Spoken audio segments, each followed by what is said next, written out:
കുടലുകൾ വന്ന് ഈ മെഷിലേക്ക് വന്ന് ഒട്ടി പിടിക്കാനുള്ള സാധ്യത കൂടുതലാണ്. അഡ്ഹീഷൻസ് എന്ന് പറയും.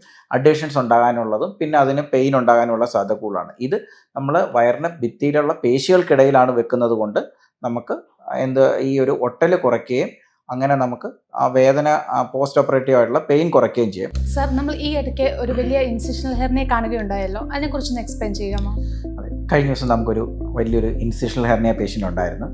അപ്പോൾ അതിന് സർജറി നമ്മൾ കഴിഞ്ഞു, പേഷ്യൻ്റ് കുഴപ്പമില്ലാതെ പോയി. അപ്പം എന്താണ് ഈ ഇൻസിഷണൽ ഹെർണിയ എന്നുള്ളതാണ് നമ്മൾ ആദ്യമേ അറിയേണ്ട ഒരു കാര്യം. ഇൻസിഷണൽ ഹെർണിയ എന്ന് പറഞ്ഞു കഴിഞ്ഞാൽ നമ്മൾ വയറിലെ അല്ലെങ്കിൽ ഏതെങ്കിലും ഒരു ഭാഗത്ത് ഓപ്പറേഷൻ കഴിഞ്ഞു കഴിഞ്ഞാൽ അവിടെ വരുന്ന രണ്ടാമത് ആ ഓപ്പറേഷൻ ചെയ്ത ഭാഗത്തുള്ള ബലക്കുറവിൽ കൂടെ വയറിനുള്ളിലുള്ള കുടലോ അല്ലോ അതിനുള്ള അനുബന്ധമായ അവയവങ്ങളോ തള്ളി വരുന്ന കണ്ടീഷനാണ് നമ്മൾ ഇൻസിഷണൽ ഹെർണിയ എന്ന് പറയുന്നത്. ഓക്കെ, അപ്പം അത് നമ്മുടെ ഓപ്പറേഷൻ കഴിഞ്ഞ രോഗികളിലാണ് ഇൻസിഷണൽ ഹെർണിയ ഉണ്ടാവുന്നത്. എന്തൊക്കെ ചികിത്സാ രീതികളാണ് ഇതിന് പ്രധാനമായിട്ടും നമ്മൾ യൂസ് ചെയ്യാറുള്ളത്? നമുക്ക് നേരത്തെ നമ്മൾ ചെയ്തിരുന്ന ഇൻസിഷണൽ ഹെർണിയകൾക്കെല്ലാം തന്നെ ഓപ്പൺ സർജറികളായിരുന്നു ഉണ്ടായിരുന്നത്. ഇപ്പോൾ നമുക്ക് ലാപ്രോസ്കോപ്പ് കീ ഹോൾ വഴിയുള്ള ഓപ്പറേഷനുകളുണ്ട്. കീ ഹോൾ വഴിയാണെങ്കിൽ നമുക്ക് ഐപോം എന്ന് പറഞ്ഞിട്ടുള്ള ഒരു പ്രൊസീജിയറുണ്ട്. അത് മെഷീൻ നമ്മൾ വയറിനുള്ളിൽ വെക്കുകയാണ് ചെയ്യുന്നത്.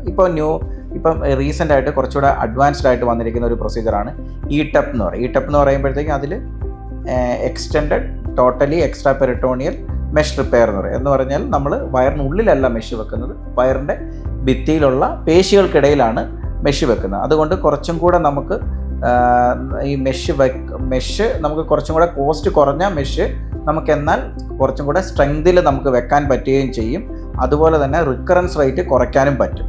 അതാണ് നമുക്കുള്ളൊരു അഡ്വാൻറ്റേജ് എന്ന് പറഞ്ഞാൽ ഈ ഐപോമുമായിട്ട് കമ്പയർ ചെയ്യുമ്പോൾ അഡ്വാൻറ്റേജ് എന്ന് പറയുന്നത്. രണ്ടാമത്തെ കാര്യം എന്ന് പറഞ്ഞാൽ ഐപോമിനകത്ത് നമ്മൾ മെഷ് വയറിൻ്റെ ഉള്ളിലാണ് വെക്കുന്നത്. ഉള്ളിൽ വെക്കുമ്പോൾ ഒരു പ്രശ്നം എന്ന് പറയുന്നത് കുടലുകൾ വന്ന് ഈ മെഷിലേക്ക് വന്ന് ഒട്ടി പിടിക്കാനുള്ള സാധ്യത കൂടുതലാണ്. അഡ്ഹീഷൻസ് എന്ന് പറയും.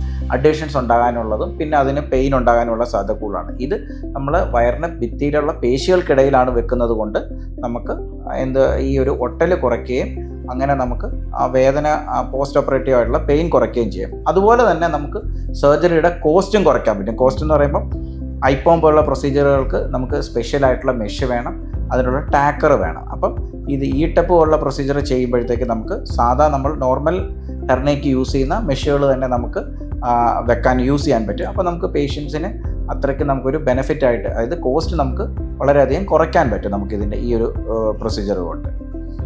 വലിയ ഇൻസിഷണൽ ഹെർണിയ ആണെങ്കിൽ നമുക്ക് ലാപ്രോസ്കോപ്പിക് സർജറി സാധ്യമാകും?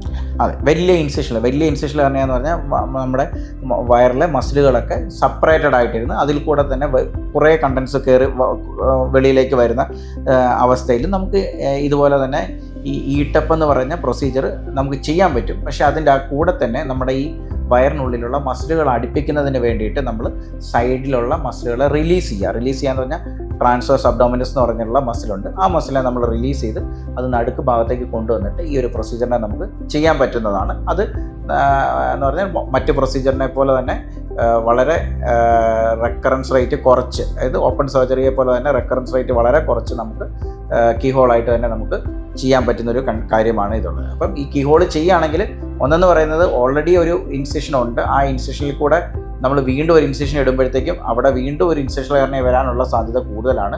രണ്ടാമത് പേഷ്യൻറ്റിന് പെയിൻ എന്ന് പറയുമ്പോൾ വലിയൊരു ഇൻസിഷൻ ഇടുമ്പോഴത്തേക്കുള്ളൊരു വലിയൊരു മുറിവ് വരുമ്പോൾ അവിടെ ഉണ്ടാകുന്ന പെയിൻ, അപ്പോൾ നമുക്ക് പെയിൻ കുറവായിരിക്കും. വീണ്ടും ഒരു ഇൻസിഷൻ ഹെർണിയ വരാനുള്ള സാധ്യത കുറയ്ക്കും. പിന്നെ ഹോസ്പിറ്റലിൽ നമ്മൾ അഡ്മിറ്റായി കിടക്കേണ്ട അവസ്ഥ കുറവായിരിക്കും. കാരണം പെയിൻ കുറവാകുമ്പോൾ നമുക്ക് എയർലി ആയിട്ട് തന്നെ പേഷ്യൻറ്റിനെ ഡിസ്ചാർജ് ചെയ്ത് വിടാനായിട്ട് പറ്റും.